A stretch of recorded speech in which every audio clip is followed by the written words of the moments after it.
Ok, otra vez. Este voltaje se encuentra alrededor de los 0.7 volts para diodos de silicio comercialmente disponibles y de 0.3 volts para los diodos de germanio, con los valores redondeados al décimo de volt más cercano. La diferencia mayor para el caso del silicio se debe principalmente al factor N de la ecuación 1.4.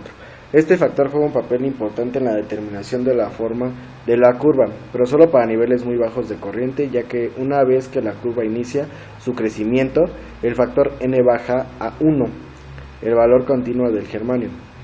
Esto se demuestra por las similitudes en las curvas una vez que el potencial de conducción se alcanza. El potencial en que se inicia este crecimiento de la curva se denomina comúnmente como potencial de conducción de umbral o de disparo. Con frecuencia se utiliza la primera letra del término que describe una cantidad particular para la notación de dicha cantidad.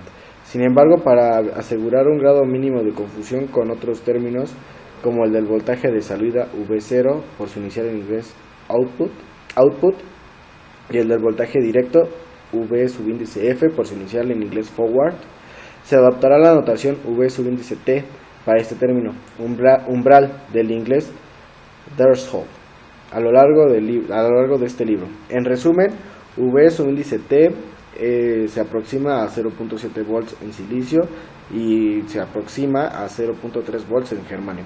Obviamente el diodo se acercará más a la condición ideal mientras más cercano se encuentre el desplazamiento ascendente excursión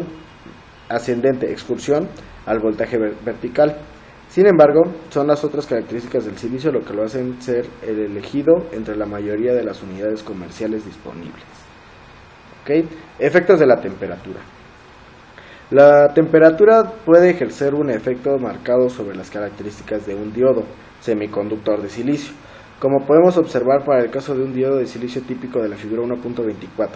De forma experimental se ha encontrado que la magnitud de corriente de saturación inversa S subíndice S se incrementará en una proporción doble por cada incremento de 10 grados centígrados en la temperatura. Okay.